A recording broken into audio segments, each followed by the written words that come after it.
Hi hello ಎಲ್ಲರಿಗೂ ನಮಸ್ಕಾರ. ಜ್ಯೋತಿ ಪಾಕಶಾಲೆಗೆ ತಮ್ಮೆಲ್ಲರಿಗೂ ಸ್ವಾಗತ.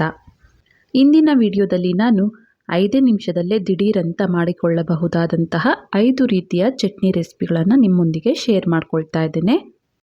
ಬೇಗನೆ ಅಡುಗೆ ಮಾಡಬೇಕು ಅಂದಾಗ ಅಥವಾ ಸಾಂಬಾರು ತಿಂದು ಬೇಜಾರಾದಾಗ 5 ನಿಮಿಷದಲ್ಲೇ ಈ ರೀತಿ ಚಟ್ನಿ ರೆಸಿಪಿಗಳನ್ನು ಮಾಡ್ಕೊಳ್ಬೋದು. ತುಂಬಾ ಟೇಸ್ಟಿಯಾಗಿರ್ತವೆ, ಹಾಗೆಯೇ ಸುಲಭವಾಗಿ ಮಾಡ್ಕೊಳ್ಬೋದು. ಬನ್ನಿ, ಈ ಸಿಂಪಲ್ ಆಗಿರುವಂತಹ ಟೇಸ್ಟಿಯಾಗಿರುವಂತಹ 5 ರೀತಿಯ ಚಟ್ನಿ ರೆಸಿಪಿಗಳನ್ನು ಯಾವ ರೀತಿ ಮಾಡೋದು ಅಂತ ನೋಡೋಣ. ಅದಕ್ಕಿಂತ ಮುಂಚೆ ಹೊಸದಾಗಿ ನಮ್ಮ ಕುಕ್ಕಿಂಗ್ ವಿಡಿಯೋಸ್ನ ನೋಡ್ತಿದ್ದಲ್ಲಿ ಪ್ಲೀಸ್ ಸಬ್ಸ್ಕ್ರೈಬ್ ಮಾಡ್ಕೊಳ್ಳಿ. ಈ 5 ರೀತಿಯ ಚಟ್ನಿ ರೆಸಿಪಿಗಳು ನಿಮಗೆ ಇಷ್ಟ ಆದಲ್ಲಿ ಈ ವಿಡಿಯೋಗೊಂದು ಲೈಕ್ ಮಾಡಿ.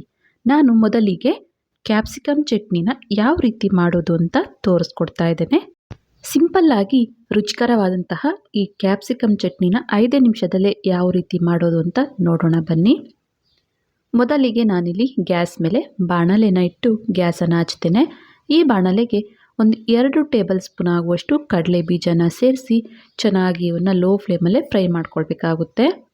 ಸ್ವಲ್ಪ ಈ ಕಡಲೆ ಬೀಜ ಕ್ರಿಸ್ಪಿಯಾಗಿ ಫ್ರೈ ಆಗಿದ್ದೇನೆ ಇದಕ್ಕೆ 1 ಟೀ ಸ್ಪೂನ್ ಆಗುವಷ್ಟು ಧನಿಯಾ ಕಾಳನ್ನು ಸೇರಿಸಿ ಮತ್ತೆ ಇವೆಲ್ಲವನ್ನು ಸ್ವಲ್ಪ ಫ್ರೈ ಮಾಡ್ಕೋಬೇಕಾಗುತ್ತೆ. ಈ ಧನಿಯಾ ಕಾಳು ಕಡಲೆ ಬೀಜ ಫ್ರೈ ಆಗಿದ್ದೇನೆ ಇವೆಲ್ಲವನ್ನು ಒಂದು ಬಟ್ಲಿಗೆ ಸಪ್ರೇಟಾಗಿ ತೆಗೆದುಕೊಳ್ತೇನೆ. ನಂತರ ಅದೇ ಬಾಣಲೆಗೆ ಸ್ವಲ್ಪ ಎಣ್ಣೆನ ಹಾಕ್ಕೊಳ್ತೇನೆ. ಎಣ್ಣೆ ಲೈಟಾಗಿ ಬಿಸಿಯಾಗಿದ್ದೇನೆ ಇದಕ್ಕೆ ಒಂದು 5 ಹಸಿಮೆಣಸಿನ್ಕಾಯಿನ ಈ ರೀತಿ ಅರ್ಧಕ್ಕೆ ಕಟ್ ಮಾಡಿ ಸೇರಿಸ್ಕೊಳ್ತಾ ಇದ್ದೇನೆ. ನಿಮ್ಮ ಖಾರಕ್ಕೆ ತಕ್ಕಷ್ಟು ಹಸಿಮೆಣಸಿನ್ಕಾಯಿನ ಈ ರೀತಿ ಕಟ್ ಮಾಡಿ ಹಾಕ್ಕೊಳ್ಬೇಕಾಗುತ್ತೆ. ಸ್ವಲ್ಪ ಈ ಹಸಿಮೆಣಸಿನ್ಕಾಯಿ ಫ್ರೈ ಆಗಿದ್ದೇನೆ 3 ಮೀಡಿಯಂ ಗಾತ್ರದ ಕ್ಯಾಪ್ಸಿಕಮ್ಮನ್ನು ತೊಳೆದು ಈ ರೀತಿ ಸಣ್ಣದಾಗಿ ಕಟ್ ಮಾಡ್ಕೊಂಡಿದ್ದೇನೆ. ಈ ಕ್ಯಾಪ್ಸಿಕಮ್ಮನ್ನು ಬಾಣಲೆಗೆ ಸೇರಿಸಿ ಸ್ವಲ್ಪ ಇವನ್ನ ಎಣ್ಣೆಯಲ್ಲಿ ಫ್ರೈ ಮಾಡಬೇಕಾಗುತ್ತೆ. ಒಂದು 1/4 ಭಾಗದಷ್ಟು ಕ್ಯಾಪ್ಸಿಕಮ್ ಫ್ರೈ ಆಗಿದ್ದೇನೆ ಇದಕ್ಕೆ ಚೆನ್ನಾಗಿ ಹಣ್ಣಾಗಿರುವಂತಹ ಒಂದು 2 ರಿಂದ 3 ಟೊಮೆಟೊನ ದಪ್ಪ ಗಾತ್ರದಲ್ಲಿ ಕಟ್ ಮಾಡಿ ಈ ಬಾಣಲೆಗೆ ಸೇರಿಸ್ಕೊಳ್ತೇನೆ. ಆನಂತರ ಟೊಮೆಟೊ ಬೇಗ ಬೇಯಲಿ ಅಂತ ಸ್ವಲ್ಪ ಉಪ್ಪನ್ನು ಸೇರಿಸ್ಕೊಳ್ತೇನೆ. ಹಾಗೆಯೇ ಒಂದು ಅರ್ಧ ಟೇಬಲ್ ಸ್ಪೂನ್ ಆಗುವಷ್ಟು ಜೀರಿಗೆನೂ ಸಹ ಸೇರಿಸಿ ಚೆನ್ನಾಗಿ ಇವನ್ನ ಮಿಕ್ಸ್ ಮಾಡಿ ಈ ಟೊಮೆಟೊ ನೋಡಿ ಈ ಹದಕ್ಕೆ ಸಾಫ್ಟಾಗಿ ಬೇಯೋವರೆಗೂ ಬೇಯಿಸ್ಕೊಳ್ಬೇಕಾಗುತ್ತೆ. ಟೊಮೆಟೊ ಚೆನ್ನಾಗಿ ಫ್ರೈ ಆಗಿದ್ದಾವೆ. ಈಗ ಇದಕ್ಕೆ 1/4 ಟೀ ಸ್ಪೂನ್ ಆಗುವಷ್ಟು ಅರಿಶಿನ, ಅನಂತರ ಸ್ವಲ್ಪ ಹುಣಸೆ ಹಣ್ಣನ್ನು ತೊಳೆದು ಸೇರಿಸ್ಕೊಳ್ತಾ ಇದ್ದೇನೆ. ಹಾಗೆಯೇ 1 ಹಿಡಿ ಆಗುವಷ್ಟು ಕೊತ್ತಂಬರಿ ಸೊಪ್ಪನ್ನು ಇದಕ್ಕೆ ಸೇರಿಸಿ ಮತ್ತೆ ಒಂದು 2 ನಿಮಿಷಗಳ ಕಾಲ ಇವನ್ನ ಫ್ರೈ ಮಾಡ್ಕೊಳ್ತೇನೆ.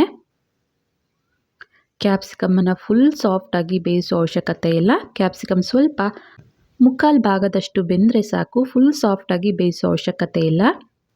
ನೋಡಿ ಇವೆಲ್ಲವನ್ನು ಬೇಯಿಸಿದ್ದಾಯಿತು. ಈಗ ಗ್ಯಾಸನ್ನು ಆಫ್ ಮಾಡಿ ಇವೆಲ್ಲವನ್ನು ಸ್ವಲ್ಪ ತಣ್ಣಗಾಗಲಿಕ್ಕೆ ಬಿಡ್ತೇನೆ. ಅನಂತರ ನಾನಿಲ್ಲಿ ಮೊದಲಿಗೆನೇ ನಾವು ಫ್ರೈ ಮಾಡಿರುವಂತಹ ಕಡಲೆ ಬೀಜ ಧನಿಯಾನ ಮಿಕ್ಸಿ ಜಾರಿಗೆ ಸೇರಿಸ್ಕೊಳ್ತೇನೆ. ಇದನ್ನು ತರಿತರಿಯಾಗಿ ರುಬ್ಬಿ ತಗೊಬರ್ತೇನೆ.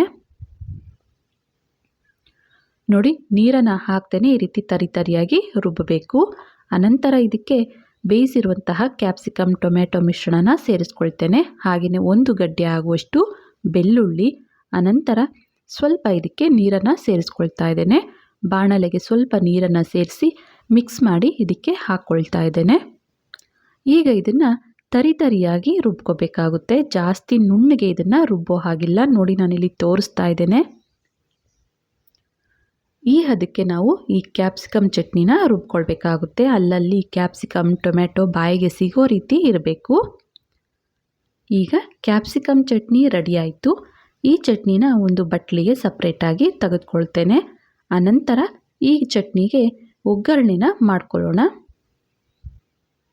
ನೋಡಿ ಕ್ಯಾಪ್ಸಿಕಮ್ ಚಟ್ನಿನ ಒಂದು ಬಟ್ಲಿಗೆ ಸಪ್ರೇಟಾಗಿ ತೆಗೆದಿದ್ದಾಯಿತು. ಅನಂತರ ಒಗ್ಗರಣೆಗೆ ಅಂತ ಗ್ಯಾಸ್ ಮೇಲೆ ಚಿಕ್ಕ ಬಾಣಲೆನ ಇಟ್ಟು ಗ್ಯಾಸನ್ನು ಹಚ್ತೇನೆ.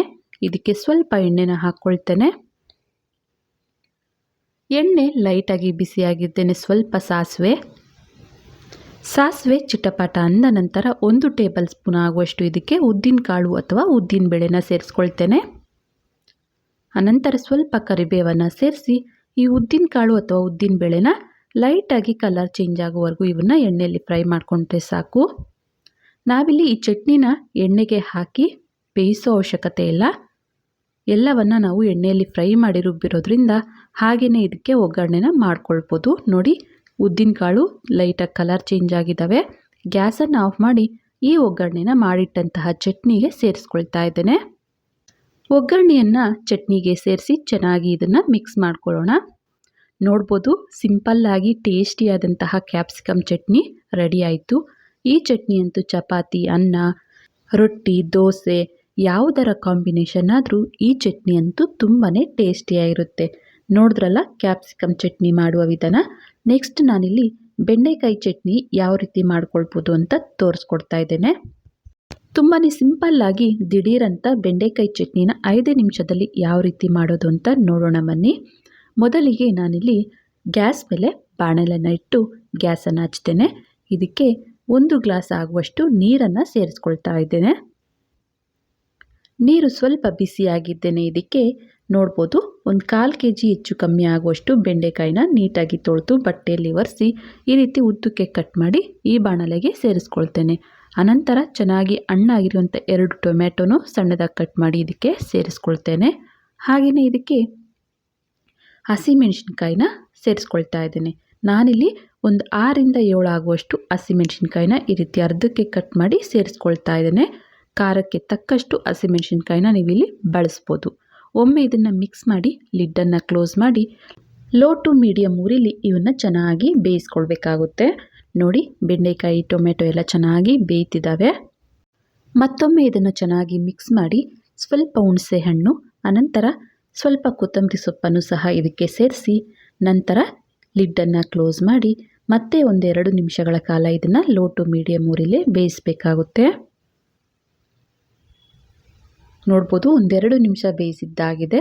ಈಗ ಇದಕ್ಕೆ 1 ಟೇಬಲ್ ಸ್ಪೂನ್ ಆಗುವಷ್ಟು ಎಣ್ಣೆನ ನಾನಿಲ್ಲಿ ಹಾಕ್ಕೊಳ್ತಾ ಇದ್ದೇನೆ. ಎಣ್ಣೆನ ಸೇರಿಸಿ ಚೆನ್ನಾಗಿ ಇದನ್ನು ಮಿಕ್ಸ್ ಮಾಡಿ ಮತ್ತೆ ಲಿಡ್ಡನ್ನು ಕ್ಲೋಸ್ ಮಾಡಿ 1 ನಿಮಿಷ ಇದನ್ನು ಬೇಯಿಸ್ಕೊಂಡ್ರೆ ಸಾಕು.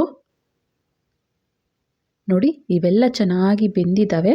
ಈಗ ಗ್ಯಾಸನ್ನು ಆಫ್ ಮಾಡಿ ಫುಲ್ ತಣ್ಣಗಾಗಲಿಕ್ಕೆ ಈ ಮಿಶ್ರಣನ ಬಿಡಬೇಕಾಗುತ್ತೆ.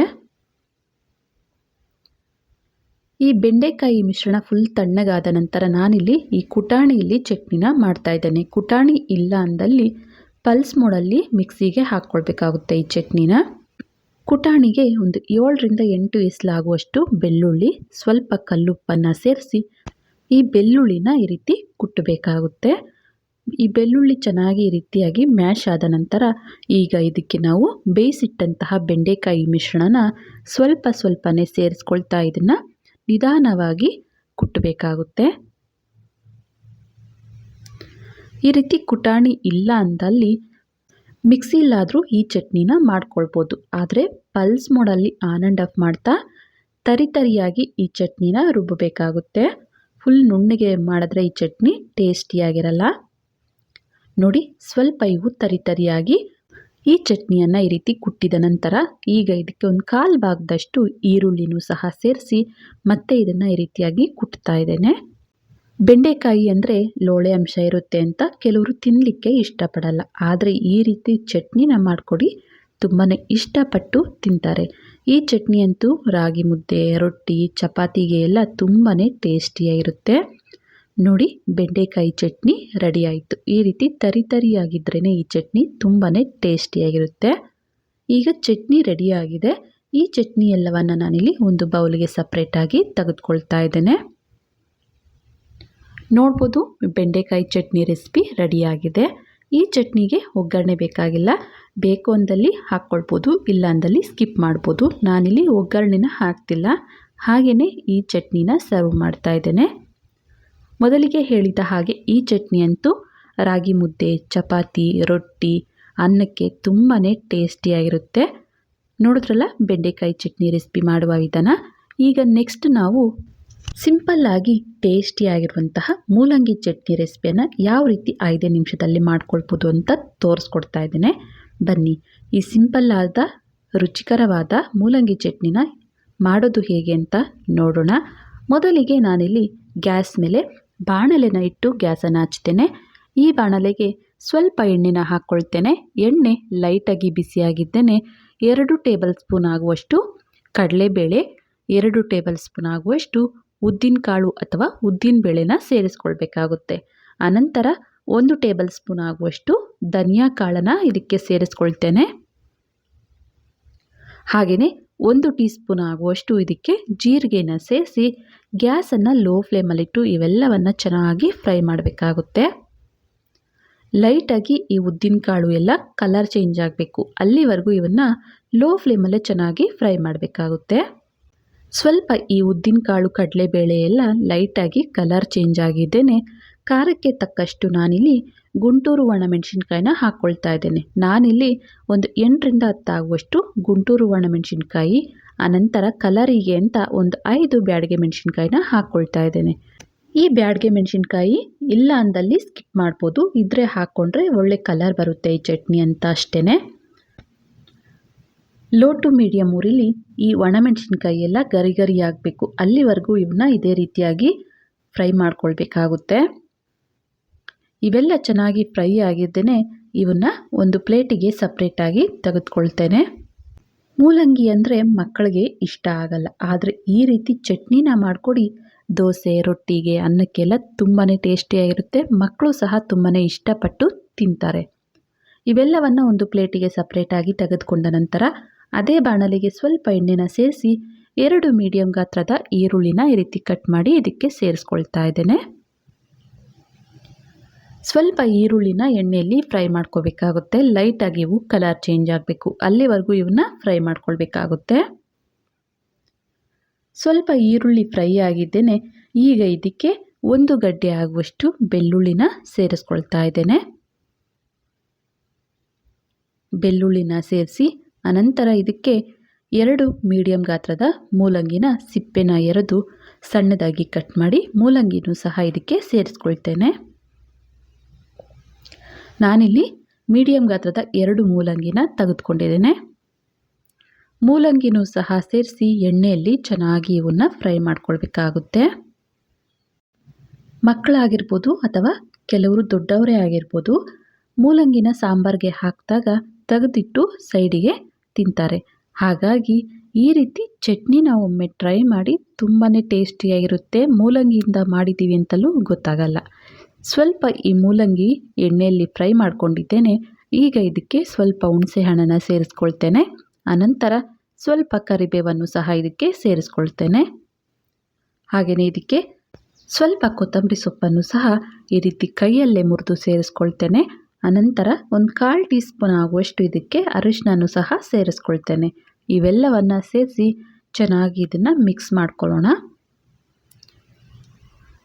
ಮಿಕ್ಸ್ ಮಾಡಿ ಒಂದು 2 ನಿಮಿಷಗಳ ಕಾಲ ಲೋ ಟು ಮೀಡಿಯಮ್ ಊರಲ್ಲೇ ಇವನ್ನ ಫ್ರೈ ಮಾಡ್ಕೊಳ್ಬೇಕಾಗುತ್ತೆ. ಇವೆಲ್ಲವನ್ನು ಒಂದು 2 ನಿಮಿಷ ಫ್ರೈ ಮಾಡಿದ್ದೇನೆ. ಈಗ ಗ್ಯಾಸನ್ನು ಆಫ್ ಮಾಡಿ ಇದನ್ನು ಫುಲ್ ತಣ್ಣಗಾಗಲಿಕ್ಕೆ ಬಿಡಬೇಕಾಗುತ್ತೆ. ಅದಂತರ ಮೊದಲಿಗೆ ನಾವು ಫ್ರೈ ಮಾಡಿರುವಂತಹ ಈ ಪದಾರ್ಥಗಳನ್ನು ಮಿಕ್ಸಿ ಜಾರಿಗೆ ಸೇರಿಸಿ ಇದನ್ನು ತರಿಯಾಗಿ ಪುಡಿ ಮಾಡ್ಕೊಬರ್ತೇನೆ. ನೀರನ್ನು ಹಾಕುವ ಅವಶ್ಯಕತೆ ಇಲ್ಲ. ಈ ರೀತಿ ಮೊದಲಿಗೆ ಇವೆಲ್ಲವನ್ನು ತರಿಯಾಗಿ ರುಬ್ಬಿದ ನಂತರ ಈಗ ಇದಕ್ಕೆ ಬೇಯಿಸಿರುವಂತಹ ಎಣ್ಣೆಯಲ್ಲೇ ಬೇಯಿಸಿರುವಂತಹ ಮೂಲಂಗಿ ಮಿಶ್ರಣನ ಇದಕ್ಕೆ ಸೇರಿಸ್ಕೊಳ್ತಾ ಇದ್ದೇನೆ. ಎಲ್ಲ ಮೂಲಂಗಿ ಮಿಶ್ರಣನ ಸೇರಿಸಿ ಈಗ ಇದಕ್ಕೆ ಚಟ್ನಿಗೆ ಬೇಕಾಗುವಷ್ಟು ರುಚಿಗೆ ತಕ್ಕಷ್ಟು ಉಪ್ಪನ್ನು ಸೇರಿಸಿ ತರಿಯಾಗಿ ಇದನ್ನು ರುಬ್ಕೋಬೇಕಾಗುತ್ತೆ. ನೀರನ್ನು ಹಾಕುವ ಅವಶ್ಯಕತೆ ಇಲ್ಲ, ಹಾಗೆಯೇ ನಾವು ಇದನ್ನು ರುಬ್ಕೊಳ್ಬೇಕಾಗುತ್ತೆ. ನೋಡಿ, ಈ ರೀತಿ ಚಟ್ನಿ ಅಲ್ಲಲ್ಲಿ ತರಿಯಾಗಿ ಇರಬೇಕು. ಈ ವಿಧಾನದಲ್ಲಿ ಚಟ್ನಿನ ಮಾಡಿಕೊಂಡ್ರೆ ತುಂಬಾ ಟೇಸ್ಟಿಯಾಗಿರುತ್ತೆ. ನಾವಿಲ್ಲಿ ಸ್ವಲ್ಪನೂ ನೀರನ್ನು ಬಳಸ್ತೇನೆ ಈ ಚಟ್ನಿನ ಮಾಡಿರೋದ್ರಿಂದ 1 ವಾರದ ತನಕ ಫ್ರಿಜ್ಜಲ್ಲಿ ಸ್ಟೋರ್ ಮಾಡ್ಕೊಳ್ಬೋದು ಈ ಮೂಲಂಗಿ ಚಟ್ನಿ ರೆಸಿಪಿಯನ್ನು. ಈಗ ಮೂಲಂಗಿ ಚಟ್ನಿ ರೆಸಿಪಿ ರೆಡಿ ಆಯಿತು. ಈ ಚಟ್ನಿನ ಒಂದು ಬೌಲ್ಗೆ ಸರ್ವ್ ಮಾಡ್ತಾ ಇದ್ದೇನೆ. ಈ ಚಟ್ನಿಗೂ ಸಹ ಬೇಕು ಅಂದಲ್ಲಿ ಒಗ್ಗರಣೆನ ಹಾಕ್ಕೊಳ್ಬೋದು, ಇಲ್ಲ ಅಂದಲ್ಲಿ ಸ್ಕಿಪ್ ಮಾಡ್ಬೋದು. ನೋಡಿದ್ರಲ್ಲ, ತುಂಬಾ ಸಿಂಪಲ್ಲಾಗಿ ರುಚಿಕರವಾದಂತಹ ಮೂಲಂಗಿ ಚಟ್ನಿನ 5 ನಿಮಿಷದಲ್ಲೇ ಯಾವ ರೀತಿ ಮಾಡ್ಕೊಳ್ಬೋದು ಅಂತ. ನೆಕ್ಸ್ಟ್ ನಾನಿಲ್ಲಿ ಬದನೆಕಾಯಿ ಚಟ್ನಿನ ಯಾವ ರೀತಿ ಸಿಂಪಲ್ಲಾಗಿ 5 ನಿಮಿಷದಲ್ಲಿ ಮಾಡ್ಕೊಳ್ಬೋದು ಅಂತ ನಿಮ್ಮೊಂದಿಗೆ ಶೇರ್ ಮಾಡ್ಕೊಳ್ತಾ ಇದ್ದೇನೆ. ಒಂದು 4 ಬದನೆಕಾಯಿ ಇದ್ದರೆ ಸಾಕು. ಈ ಸಿಂಪಲ್ ಆದಂತಹ ರುಚಿಕರವಾದಂತಹ ಬದನೆಕಾಯಿ ಚಟ್ನಿನ ದಿಢೀರಂತ ಯಾವ ರೀತಿ ಮಾಡೋದು ಅಂತ ನೋಡೋಣ ಬನ್ನಿ. ಮೊದಲಿಗೆ ನಾನಿಲ್ಲಿ ಗ್ಯಾಸ್ ಮೇಲೆ ಬಾಣಲೆನ ಇಟ್ಟು ಗ್ಯಾಸನ್ನು ಹಚ್ತೇನೆ. ಈ ಬಾಣಲೆಗೆ ಸ್ವಲ್ಪ ಎಣ್ಣೆನ ಹಾಕ್ಕೊಳ್ತಾ ಇದ್ದೇನೆ. ನಂತರ ನಾನಿಲ್ಲಿ ಒಂದು 4ರಿಂದ 5 ಬದನೆಕಾಯಿನ ತೆಗೆದುಕೊಂಡಿದ್ದೇನೆ. ಈ ರೀತಿ ಅರ್ಧಕ್ಕೆ ಕಟ್ ಮಾಡಿ ಈ ಬದನೆಕಾಯಿನ ಬಾಣಲೆಗೆ ಸೇರಿಸ್ಕೊಳ್ತಾ ಇದ್ದೇನೆ. ನಾನಿಲ್ಲಿ 5 ಬದನೆಕಾಯಿನ ತೆಗೆದುಕೊಂಡಿದ್ದೇನೆ. ಎಲ್ಲ ಬದನೆಕಾಯಿನ ಈ ರೀತಿ ಜೋಡಿಸ್ಕೊಳ್ಬೇಕಾಗುತ್ತೆ ಬಾಣಲೆಗೆ. ಅನಂತರ 5 ಹಸಿಮೆಣಸಿನ್ಕಾಯಿನ ಈ ರೀತಿ ಕಟ್ ಮಾಡಿ ಅರ್ಧಕ್ಕೆ ಸೇರಿಸ್ಕೊಳ್ತಾ ಇದ್ದೇನೆ ಬಾಣಲೆಗೆ. ಹಾಗೆಯೇ 2 ಚೆನ್ನಾಗಿ ಹಣ್ಣಾಗಿರುವಂತಹ 2 ಟೊಮೆಟೊನು ಸಹ ಅರ್ಧಕ್ಕೆ ಕಟ್ ಮಾಡಿ ಬಾಣಲೆಗೆ ಈ ರೀತಿ ಹಾಕ್ಕೊಳ್ತಾ ಇದ್ದೇನೆ. ನಾನಿಲ್ಲಿ 5 ಹಸಿಮೆಣಸಿನ್ಕಾಯಿನ ಬಳಸಿದ್ದೇನೆ. ಖಾರಕ್ಕೆ ಎಷ್ಟು ಬೇಕು ಅಂತ ನೋಡಿಕೊಂಡು ಅಷ್ಟು ಹಸಿಮೆಣಸಿನ್ಕಾಯಿನ ಬಳಸ್ಕೊಳ್ಬೋದು. ಲಿಡ್ಡನ್ನು ಕ್ಲೋಸ್ ಮಾಡಿ ಲೋ ಟು ಮೀಡಿಯಮ್ ಉರಿಲಿ ಇವನ್ನ ಎಣ್ಣೆಯಲ್ಲೇ ಚೆನ್ನಾಗಿ ಬೇಯಿಸ್ಕೊಳ್ಬೇಕಾಗುತ್ತೆ. ಒಂದು ಕಡೆ ಸಾಫ್ಟಾಗಿ ಬೆಂದ ನಂತರ ಈ ರೀತಿ ಟರ್ನ್ ಮಾಡ್ಕೊಳ್ತಾ ಎರಡನೇ ಕಡೆನೂ ಸಹ ಚೆನ್ನಾಗಿ ಎಣ್ಣೆಯಲ್ಲೇ ಸಾಫ್ಟಾಗಿ ಬೇಯೋವರೆಗೂ ಬೇಯಿಸ್ಕೊಳ್ಬೇಕಾಗುತ್ತೆ. ಈ ರೀತಿಯಾಗಿ ಟರ್ನ್ ಮಾಡಿದ ನಂತರ ಇದಕ್ಕೆ 1 ಗಡ್ಡೆ ಆಗುವಷ್ಟು ಬೆಳ್ಳುಳ್ಳಿನ ಸೇರಿಸಿ, ಹಾಗೆಯೇ ಹುಳಿಗೆ ಅಂತ ಸ್ವಲ್ಪ ಹುಣಸೆ ಹಣ್ಣನ್ನು ಸಹ ಇದಕ್ಕೆ ಸೇರಿಸಿ ಲಿಡ್ಡನ್ನು ಕ್ಲೋಸ್ ಮಾಡಿ ಮತ್ತೆ ಒಂದು 2 ನಿಮಿಷಗಳ ಕಾಲ ಲೋ ಫ್ಲೇಮ್ ಅಥವಾ ಮೀಡಿಯಮ್ ಉರಿಲಿ ಇವನ್ನ ಚೆನ್ನಾಗಿ ಬೇಯಿಸ್ಕೊಳ್ಬೇಕಾಗುತ್ತೆ. ನೋಡಿ, 1-2 ನಿಮಿಷ ಬೇಯಿಸಿದ್ದಾಗಿದೆ. ಚೆನ್ನಾಗಿ ಟೊಮೆಟೊ ಬದನೆಕಾಯಿ ಎಲ್ಲ ಸಾಫ್ಟಾಗಿ ಬೆಂದಿದ್ದಾವೆ. ಈ ಹದಕ್ಕೆ ಎಣ್ಣೆಯಲ್ಲೇ ನಾವು ಫ್ರೈ ಮಾಡ್ಕೊಳ್ಬೇಕಾಗುತ್ತೆ. ಬದನೆಕಾಯಿ ಟೊಮೆಟೊ ಎಲ್ಲ ಚೆನ್ನಾಗಿ ಸಾಫ್ಟಾಗಿ ಬೆಂದಿದ್ದಾವೆ. ಗ್ಯಾಸನ್ನು ಆಫ್ ಮಾಡಿ ಇದನ್ನು ಫುಲ್ ತಣ್ಣಗಾಗಲಿಕ್ಕೆ ಬಿಡಬೇಕಾಗುತ್ತೆ. ಈ ಮಿಶ್ರಣ ಫುಲ್ ತಣ್ಣಗಾದ ನಂತರ ಈ ಟೊಮೆಟೊ ಸಿಪ್ಪೆನ ನಾವು ಸಪ್ರೇಟಾಗಿ ತೆಗೆದುಕೊಳ್ಬೇಕಾಗುತ್ತೆ. ಈ ರೀತಿ ಟೊಮೆಟೊ ತಣ್ಣಗಾದ ನಂತರ ಸಿಪ್ಪೆನ ನಾವಿಲ್ಲಿ ಸಪ್ರೇಟಾಗಿ ತೆಗೆದುಕೊಳ್ಬೇಕು. ಬದನೆಕಾಯಿ ಚಟ್ನಿ ಅಂದರೆ ಹಲವು ವಿಧಾನದಲ್ಲಿ ಮಾಡ್ತಾ ಇರ್ತೇವೆ, ಆದರೆ ಈ ರೀತಿ ಒಮ್ಮೆ ಟ್ರೈ ಮಾಡಿ ತುಂಬಾ ಟೇಸ್ಟಿಯಾಗಿರುತ್ತೆ. ನೋಡಿ, ಟೊಮೆಟೊ ಸಿಪ್ಪೆನ ಈ ರೀತಿ ಸಪ್ರೇಟಾಗಿ ತೆಗೆದ ನಂತರ ಈಗ ಇದನ್ನು ಈ ರೀತಿ ಮ್ಯಾಶರಲ್ಲಿ ಮ್ಯಾಶ್ ಮಾಡ್ಕೊಳ್ಬೇಕಾಗುತ್ತೆ. ಈ ರೀತಿಯಾಗಿ ಆಲೂ ಮ್ಯಾಶರ್ ಅಥವಾ ಮಸಿಯೋ ಕೋಲಿಂದನಾದರೂ ನಾವು ಇದನ್ನು ಈ ರೀತಿ ಮಸಿದ್ಕೊಳ್ಬೇಕಾಗುತ್ತೆ. ಫುಲ್ ಸಾಫ್ಟಾಗಿ ಇದನ್ನು ಮ್ಯಾಶ್ ಮಾಡ್ತೇನೆ. ಈ ರೀತಿ ಸ್ವಲ್ಪ ಅಲ್ಲಲ್ಲಿ ಬದನೆಕಾಯಿ ಟೊಮೆಟೊ ಬಾಯಿಗೆ ಸಿಗೋ ರೀತಿ ನಾವು ಮ್ಯಾಶ್ ಮಾಡಿ ಇದನ್ನು ಸೈಡ್ಗೆ ತೆಗೆದಿಡ್ತೇನೆ. ಆನಂತರ ಗ್ಯಾಸ್ ಮೇಲೆ ಇನ್ನೊಂದು ಬಾಣಲೆನ ಇಟ್ಟು ಗ್ಯಾಸನ್ನು ಹಚ್ತೇನೆ. ಈ ಬಾಣಲೆಗೆ ಸ್ವಲ್ಪ ಎಣ್ಣೆನ ಸೇರಿಸಿ, ಎಣ್ಣೆ ಬಿಸಿಯಾಗಿದ್ದೇನೆ, ಸ್ವಲ್ಪ ಸಾಸಿವೆ, ಅನಂತರ ಸ್ವಲ್ಪ ಜೀರಿಗೆನ ಸೇರಿಸ್ಕೊಳ್ತೇನೆ. ಈ ಸಾಸಿವೆ ಜೀರಿಗೆ ಚಿಟಪಟ ಅಂದ ನಂತರ ಇದಕ್ಕೆ ಸ್ವಲ್ಪ ಹಸಿ ಕರಿಬೇವು, ಅನಂತರ ಒಂದು 1/4 ಟೀ ಸ್ಪೂನ್ಗಿಂತ ಕಮ್ಮಿ ಅರಿಶಿನ, ಒಂದು ಅರ್ಧ ಟೀ ಸ್ಪೂನ್ ಆಗುವಷ್ಟು ಅಚ್ಕಾರದ ಪುಡಿ, ಹಾಗೆಯೇ ಇದಕ್ಕೆ ಸ್ವಲ್ಪ ಧನಿಯಾ ಪುಡಿನೂ ಸಹ ಸೇರಿಸ್ಕೊಳ್ತೇನೆ, ಒಂದು 1/4 ಟೀ ಸ್ಪೂನ್ ಆಗುವಷ್ಟು. ಹಾಗೆಯೇ ಇದಕ್ಕೆ ಸ್ವಲ್ಪ ಇಂಗು ಪುಡಿ, ನಂತರ ಸಣ್ಣದಾಗಿ ಕಟ್ ಮಾಡಿರುವಂತಹ ಸ್ವಲ್ಪ ಕೊತ್ತಂಬರಿ ಸೊಪ್ಪನ್ನು ಸೇರಿಸಿ ಚೆನ್ನಾಗಿ ಇದನ್ನು ಮಿಕ್ಸ್ ಮಾಡ್ಕೊಳ್ಳೋಣ. ಈ ಮಸಾಲೆ ಪದಾರ್ಥಗಳನ್ನ ಸೇರಿಸಬೇಕಾದ್ರೆ ಗ್ಯಾಸನ್ನು ಲೋ ಫ್ಲೇಮಲ್ಲಿಟ್ಟು ಇವೆಲ್ಲವನ್ನು ಸೇರಿಸಿ ಚೆನ್ನಾಗಿ ಎಣ್ಣೆಯಲ್ಲಿ ಫ್ರೈ ಮಾಡಿ ಈಗ ಇದಕ್ಕೆ ನಾವು ಮ್ಯಾಶ್ ಮಾಡಿಟ್ಟಂತಹ ಬದನೆಕಾಯಿ ಮಿಶ್ರಣನ ಸೇರಿಸ್ಕೊಳ್ಬೇಕಾಗುತ್ತೆ. ಗ್ಯಾಸನ್ನು ಆಫ್ ಮಾಡಿ ಈ ಬದನೆಕಾಯಿ ಮಿಶ್ರಣನ ಸೇರಿಸಿ ಚೆನ್ನಾಗಿ ಈ ಮಸಾಲೆ ಒಗ್ಗರಣೆ ಎಲ್ಲ ಮಿಕ್ಸ್ ಆಗೋ ರೀತಿ ಚೆನ್ನಾಗಿ ಮಿಕ್ಸ್ ಮಾಡ್ಕೊಳ್ಬೇಕಾಗುತ್ತೆ. ಇದನ್ನು ಮತ್ತೆ ಬೇಯಿಸೋ ಅವಶ್ಯಕತೆ ಏನಿಲ್ಲ. ಒಗ್ಗರಣೆಗೆ ಸೇರಿಸಿ ಚೆನ್ನಾಗಿ ಮಿಕ್ಸ್ ಮಾಡಿಕೊಂಡ್ರೆ ಸಾಕು. ಸಿಂಪಲ್ ಆಗಿರುವಂತಹ ರುಚಿಕರವಾಗಿರುವಂತಹ ಬದನೆಕಾಯಿ ಚಟ್ನಿ ರೆಸಿಪಿ ರೆಡಿ ಆದಂಗೆ. ಚಟ್ನಿ ರೆಡಿ ಆಯಿತು. ಈಗ ಇದನ್ನು ಒಂದು ಬಟ್ಲಿಗೆ ಸರ್ವ್ ಮಾಡ್ತೇನೆ. ನೋಡಿದ್ರಲ್ಲ, ತುಂಬಾ ಸಿಂಪಲ್ಲಾಗಿ ಟೇಸ್ಟಿಯಾದಂತಹ ಬದನೆಕಾಯಿ ಚಟ್ನಿ ರೆಸಿಪಿ ಮಾಡುವ ವಿಧಾನ. ಈ ಚಟ್ನಿ ಅಂತೂ ರೊಟ್ಟಿ ಚಪಾತಿ ಅನ್ನಕ್ಕೆಲ್ಲ ತುಂಬಾ ಟೇಸ್ಟಿಯಾಗಿರುತ್ತೆ. ಈ ಸಲ ಬದನೆಕಾಯಿ ಚಟ್ನಿ ಮಾಡಬೇಕು ಅಂದಲ್ಲಿ ಈ ರೀತಿ ಒಮ್ಮೆ ಟ್ರೈ ಮಾಡಿ, ನಿಮಗೂ ಸಹ ತುಂಬಾ ಇಷ್ಟ ಆಗುತ್ತೆ. ನೆಕ್ಸ್ಟ್ ನಾನಿಲ್ಲಿ ಒಂದೊಳ್ಳೆ ಚಟ್ನಿ ರೆಸಿಪಿಯನ್ನು ನಿಮ್ಮೊಂದಿಗೆ ಶೇರ್ ಮಾಡ್ಕೊಳ್ತಾ ಇದ್ದೇನೆ. ಈ ಚಟ್ನಿನ ಮಾಡಲಿಕ್ಕೆ ನಮಗೆ ತರಕಾರಿ ಹೆಚ್ಚಾಗಿ ಬೇಕಾಗಿಲ್ಲ. ಬಾಯಿ ಕೆಟ್ಟಿದೆ, ಊಟ ಸೇರ್ತಿಲ್ಲ ಅಂದಾಗ ದಿಢೀರಂತ ಈ ಚಟ್ನಿನ ಟ್ರೈ ಮಾಡ್ಬೋದು. ತುಂಬಾ ಸಿಂಪಲ್ ಆಗಿರುತ್ತೆ, ತುಂಬಾ ಟೇಸ್ಟಿಯಾಗಿರುತ್ತೆ. ಬನ್ನಿ, ಈ ಸಿಂಪಲ್ ಆಗಿರುವಂತಹ ಟೇಸ್ಟಿಯಾಗಿರುವಂಥ ಚಟ್ನಿ ರೆಸಿಪಿನ ಯಾವ ರೀತಿ ಮಾಡೋದು ಅಂತ ನೋಡೋಣ. ಮೊದಲಿಗೆ ನಾನಿಲ್ಲಿ ಗ್ಯಾಸ್ ಮೇಲೆ ಬಾಣಲೆನ ಇಟ್ಟು ಗ್ಯಾಸನ್ನು ಹಚ್ತೇನೆ. ಈ ಬಾಣಲೆಗೆ ಸ್ವಲ್ಪ ಎಣ್ಣೆನ ಹಾಕ್ಕೊಳ್ತೇನೆ. ನಂತರ ಇದಕ್ಕೆ 2 ಟೇಬಲ್ ಸ್ಪೂನ್ ಆಗುವಷ್ಟು ಉದ್ದಿನ ಕಾಳು ಅಥವಾ ಉದ್ದಿನ ಬೇಳೆನ ಸೇರಿಸ್ಕೊಳ್ತೇನೆ. ಅನಂತರ 1 ಟೀ ಸ್ಪೂನ್ ಆಗುವಷ್ಟು ಸಾಸಿವೆ, ಅನಂತರ 1 ಟೀ ಸ್ಪೂನ್ ಆಗುವಷ್ಟು ಜೀರಿಗೆನ ಸೇರಿಸಿ ಲೋ ಫ್ಲೇಮಲ್ಲಿ ಇವೆಲ್ಲವನ್ನು ಚೆನ್ನಾಗಿ ಫ್ರೈ ಮಾಡಬೇಕಾಗುತ್ತೆ. ಲೈಟಾಗಿ ಈ ಉದ್ದಿನಕಾಳು ಚೆನ್ನಾಗಿ ಫ್ರೈ ಆಗಿ ಕಲರ್ ಚೇಂಜ್ ಆಗಬೇಕು. ಅಲ್ಲಿವರೆಗೂ ಇವನ್ನ ಇದೇ ರೀತಿ ಫ್ರೈ ಮಾಡಬೇಕಾಗುತ್ತೆ. ಈ ಉದ್ದಿನಕಾಳು ಸ್ವಲ್ಪ ಫ್ರೈ ಆಗಿದ್ದೇನೆ. ಈಗ ಇದಕ್ಕೆ ನಾನಿಲ್ಲಿ 1 ಹಿಡಿ ಆಗುವಷ್ಟು ಕರಿಬೇವನ್ನು ಹಾಕ್ಕೊಳ್ತಾ ಇದ್ದೇನೆ. ಮಿಸ್ ಮಾಡ್ದೇನೆ ಕರಿಬೇವನ್ನು ಸ್ವಲ್ಪ ಜಾಸ್ತಿನೇ ಈ ಚಟ್ನಿಗೆ ಹಾಕ್ಕೊಳ್ಬೇಕಾಗುತ್ತೆ. ತುಂಬಾ ಟೇಸ್ಟಿಯಾಗಿರುತ್ತೆ.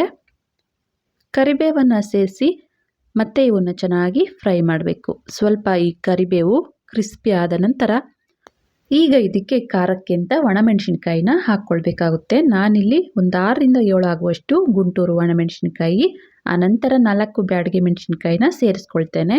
ಸ್ವಲ್ಪ ಇವನ್ನ ಎಣ್ಣೆಯಲ್ಲಿ ಫ್ರೈ ಮಾಡಿದ್ದೇನೆ.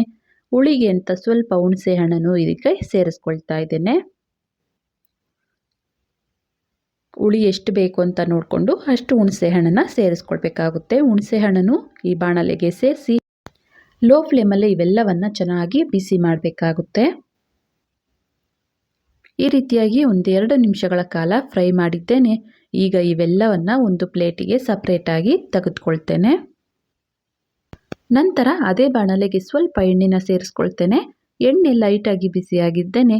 1 ಗಡ್ಡೆ ಆಗುವಷ್ಟು ಬೆಳ್ಳುಳ್ಳಿ, ಅನಂತರ 2 ಮೀಡಿಯಂ ಗಾತ್ರದ ಈರುಳ್ಳಿನ ಸಣ್ಣದಾಗಿ ಕಟ್ ಮಾಡಿ ಇದಕ್ಕೆ ಸೇರಿಸ್ಕೊಳ್ತಾ ಇದ್ದೇನೆ. ಈ ಈರುಳ್ಳಿ ಬೆಳ್ಳುಳ್ಳಿನ ಲೈಟಾಗಿ ಕಲರ್ ಚೇಂಜ್ ಆಗುವವರೆಗೂ ಎಣ್ಣೆಯಲ್ಲೇ ನಾವು ಫ್ರೈ ಮಾಡ್ಕೊಳ್ಬೇಕಾಗುತ್ತೆ. ಈ ಚಟ್ನಿಗಂತೂ ಹೆಚ್ಚಾಗಿ ತರಕಾರಿ ಬೇಕಾಗಿಲ್ಲ. ಬಾಯಿಗೆ ಇಟ್ಟಿದೆ ಅಂದಾಗ ದಿಢೀರಂತ ಈ ಚಟ್ನಿ ರೆಸಿಪಿನ ಮಾಡ್ಕೊಳ್ಬೋದು. ನೋಡಿ, ಈರುಳ್ಳಿ ಈ ಹದಕ್ಕೆ ಒಂದು ಅರ್ಧ ಭಾಗದಷ್ಟು ಫ್ರೈ ಆಗಿದ್ದೇನೆ. ಸ್ವಲ್ಪ ಕೊತ್ತಂಬರಿ ಸೊಪ್ಪನ್ನು ಈ ಬಾಣಲೆಗೆ ಸೇರಿಸಿ ಚೆನ್ನಾಗಿ ಮಿಕ್ಸ್ ಮಾಡ್ಕೊಳ್ಳೋಣ. ಮತ್ತೆ 1 ನಿಮಿಷಗಳ ಕಾಲ ಇವನ್ನ ಫ್ರೈ ಮಾಡ್ಕೊಳ್ಳೋಣ. ನೋಡಿ, ಈರುಳ್ಳಿ ಈ ಹದಕ್ಕೆ ಫ್ರೈ ಮಾಡಿಕೊಂಡ್ರೆ ಸಾಕು. ಜಾಸ್ತಿ ಹೊತ್ತು ಏನು ಫ್ರೈ ಮಾಡೋ ಅವಶ್ಯಕತೆ ಇಲ್ಲ. ಈಗ ಇವೆಲ್ಲವನ್ನ ಫ್ರೈ ಮಾಡಿದ್ದಾಗಿದೆ. ಗ್ಯಾಸನ್ನು ಆಫ್ ಮಾಡಿ ಈ ಮಿಶ್ರಣ ಫುಲ್ ತಣ್ಣಗಾಗಲಿಕ್ಕೆ ಬಿಡಬೇಕಾಗುತ್ತೆ. ನಂತರ ನಾನಿಲ್ಲಿ ಮೊದಲಿಗೆನೇ ಫ್ರೈ ಮಾಡಿರುವಂತಹ ಈ ಪದಾರ್ಥಗಳನ್ನು ಮಿಕ್ಸಿ ಜಾರಿಗೆ ಸೇರಿಸ್ಕೊಳ್ತಾ ಇದ್ದೇನೆ. ನಂತರ ಇದಕ್ಕೆ ರುಚಿಗೆ ತಕ್ಕಷ್ಟು ಉಪ್ಪನ್ನು ಸೇರಿಸಿ ನೀರನ್ನು ಹಾಕ್ತೇನೆ. ಮೊದಲಿಗೆ ಇವೆಲ್ಲವನ್ನು ತರಿತರಿಯಾಗಿ ರುಬ್ಬಿ ತಗೋಬರ್ತೇನೆ. ನೋಡಿ, ಈ ರೀತಿ ತರಿತರಿಯಾಗಿ ರುಬ್ಬಿರುವಂತಹ ಈ ಮಿಶ್ರಣಕ್ಕೆ ನಂತರ ಫ್ರೈ ಮಾಡಿರುವಂತಹ ಬೆಳ್ಳುಳ್ಳಿ ಈರುಳ್ಳಿ ಮಿಶ್ರಣನ ಸೇರಿಸ್ಕೊಳ್ತಾ ಇದ್ದೇನೆ. ಈ ಚಟ್ನಿಗೂ ಸಹ ನಾವು ಸ್ವಲ್ಪನೂ ನೀರು ಹಾಕ್ತೇನೆ ಮಾಡ್ಕೋಬೇಕಾಗುತ್ತೆ. ನೀರು ಹಾಕ್ತೇನೆ ಮಾಡ್ತಾ ಇರೋದ್ರಿಂದ ಇದನ್ನು 1 ವಾರದ ತನಕ ಫ್ರಿಜ್ಜಲ್ಲಿಟ್ಟು ಸ್ಟೋರ್ ಮಾಡಿಕೊಂಡು ಸರ್ವ್ ಮಾಡ್ಕೋಬೋದು. ನೋಡಿ, ಈ ರೀತಿ ತರಿತರಿಯಾಗಿ ರುಬ್ಕೊಳ್ಬೇಕು. ಈರುಳ್ಳಿ ಅಲ್ಲಲ್ಲಿ ಬಾಯಿಗೆ ಸಿಗೋ ರೀತಿ ಇರಬೇಕು. ಜಾಸ್ತಿ ನುಣ್ಣಿಗೆ ಈ ಚಟ್ನಿನೂ ಸಹ ರುಬ್ಕೊಳ್ಳೋ ಹಾಗಿಲ್ಲ. ನೋಡ್ಬೋದು, ಸಿಂಪಲ್ಲಾಗಿ ಟೇಸ್ಟಿಯಾಗಿರುವಂತಹ ಚಟ್ನಿ ರೆಸಿಪಿ ರೆಡಿ ಆಯಿತು.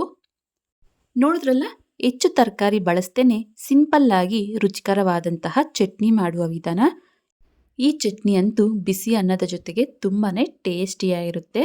ನೋಡಿದ್ರಲ್ಲ, 5 ರೀತಿಯಾದಂತಹ ಸಿಂಪಲ್ ಆದಂತಹ ದಿಢೀರಂತ ಮಾಡಿಕೊಳ್ಳಬಹುದಾದಂತಹ ಚಟ್ನಿ ರೆಸಿಪಿಗಳ ವಿಡಿಯೋ. ಈ ಚಟ್ನಿ ರೆಸಿಪಿಗಳಲ್ಲಿ ನಿಮಗೆ ಯಾವ ಚಟ್ನಿ ಇಷ್ಟ ಆಯಿತು ಅಂತ ಕಮೆಂಟ್ ಮಾಡಿ. ಈ ವಿಡಿಯೋ ನಿಮಗೆ ಇಷ್ಟ ಆದಲ್ಲಿ ಈ ವಿಡಿಯೋಗೊಂದು ಲೈಕ್ ಮಾಡಿ, ಕಮೆಂಟ್ ಮಾಡಿ, ಶೇರ್ ಮಾಡಿ. ಇನ್ನು ಯಾರೆಲ್ಲ ಸಬ್ಸ್ಕ್ರೈಬ್ ಮಾಡ್ಕೊಳ್ದೆ ವಿಡಿಯೋನ ನೋಡ್ತಿದ್ದಲ್ಲಿ ಪ್ಲೀಸ್ ಸಬ್ಸ್ಕ್ರೈಬ್ ಮಾಡ್ಕೊಳ್ಳಿ. ಧನ್ಯವಾದಗಳು.